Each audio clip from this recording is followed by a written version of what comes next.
Hello and welcome to Lunchtime Politics on Channels Television. I'm Millicent Walker. On the news this hour, in the wake of the court decision to allow Sheikh and wife go for medical treatment and DSS reactions, Mr. Falana has applauded the state, but he's asking for more compliance with the rule of law.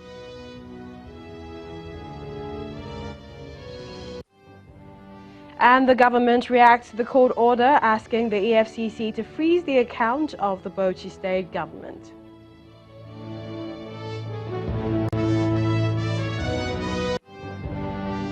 The Middle Belt Forum is worried about the threats to the ancestral land over actions of killer herders. They are asking the federal government to proscribe the group.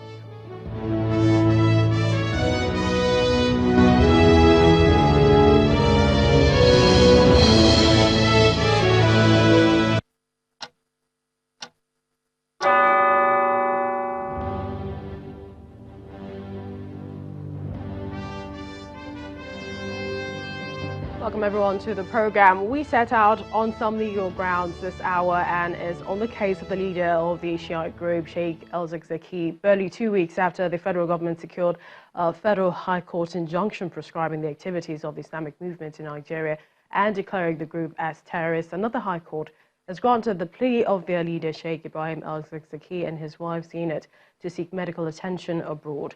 The court order comes after several months of protests and clashes between the Shiites and the police since his incarceration in 2015. The court held that the Ayman leader and his wife would be accompanied to India by officials of the Kaduna state government, but did not give any time frame regarding their stay there, and no date has been fixed for the trip.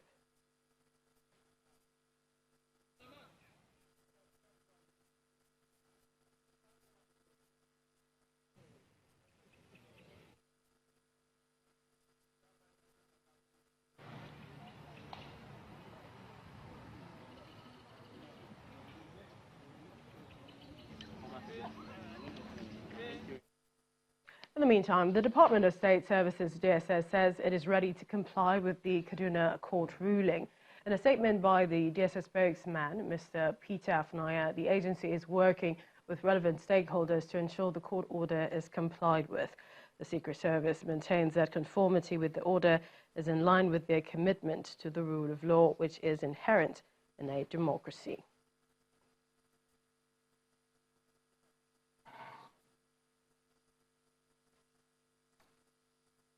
A senior lawyer and rights activist who is also the lawyer to the Ayman leader, Mr. Falana, has been reacting to the decision of the State Security Service on Sheikh al-Zakzaky.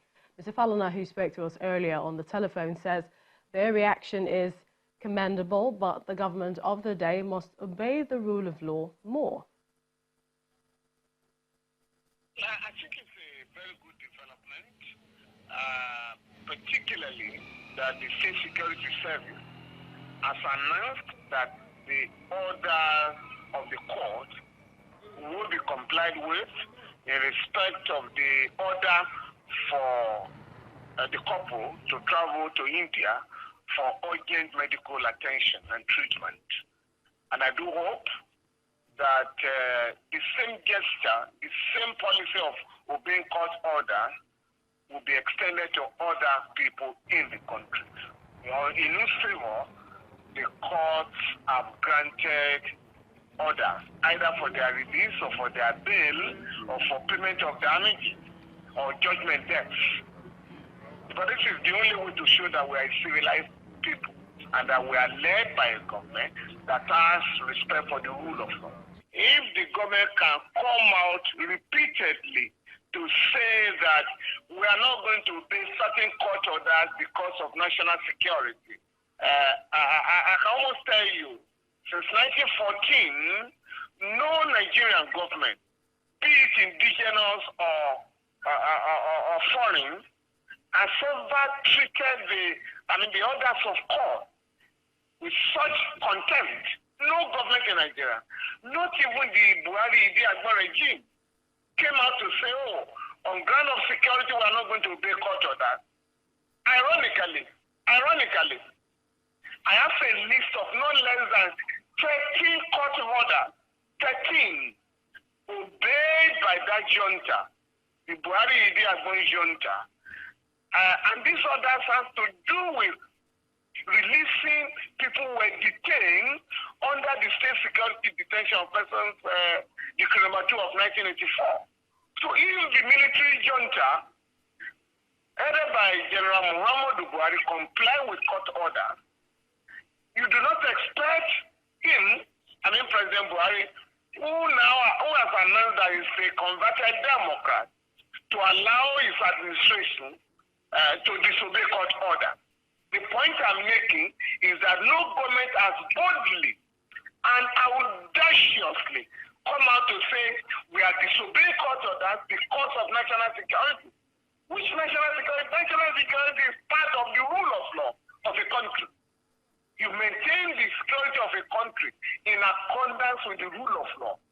And people in government must know that national security transcends the security of the government in power. Mr. Falana also reacted to the Revolution Now protest and the arrest of the leader of the movement, Mr. Morele Sowore.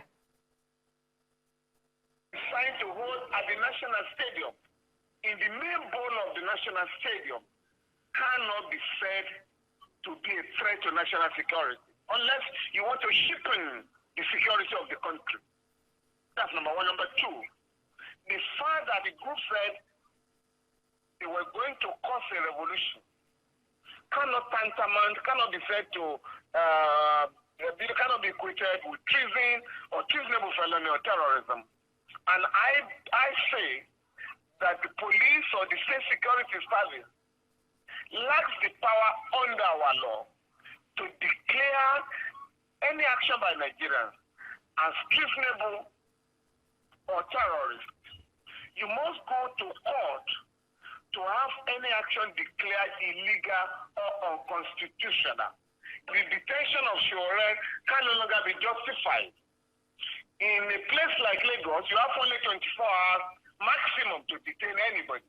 In other parts of the country where you do not have a court within a radius of 40 kilometers, you must take any suspect to court within 48 hours. Now, this gentleman has been detained for more than 72 hours.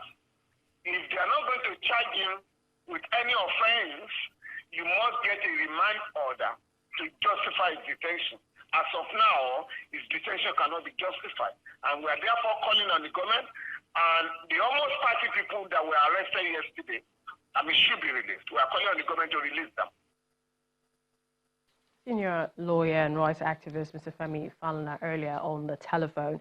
Now, the case of Sheikh El-Zakzaky did not start today. There's been a history on the confrontation of the Shiite group and government agencies as well as security authorities. Let's take a look at the timeline. Beginning from 2015, December the 14th precisely, the IMN leader and his wife were arrested in Zaria following a clampdown on Shiites by the Nigerian army.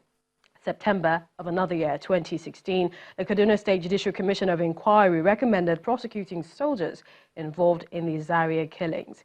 El-Zakzaky was ordered to be released from the DSS detention into police custody within 45 days. This was 2nd of December 2016. December the 24th of the same year, the Shiites defied the Kaduna government and held some rally demanding the release of their leader. In January 16, 2017, they've asked the court asked for the release of El-Zakzaky and his wife. Amnesty International was telling the Nigerian government to obey the court ruling. January 16, 2017, that was when they said that. But January of the next year, 2018, the 13th, the Shiite leader made his first public appearance since 2015. On the 22nd day of January 2019, El-Zakzaky and his wife head to the Kaduna High Court for hearing on their bail application. And of course, July the 10th, the release of El-Zakzaky, the House of Representatives were telling the federal government to release the IMN leader. Of course, there was another Shiites protest, the July 2019 and the 22nd, another clash with the Nigerian police where one of the staff of Channels Television also lost his life. And the 5th, which was yesterday, the Kaduna court granting the IMN leader and his wife leave to travel for medical treatment in India.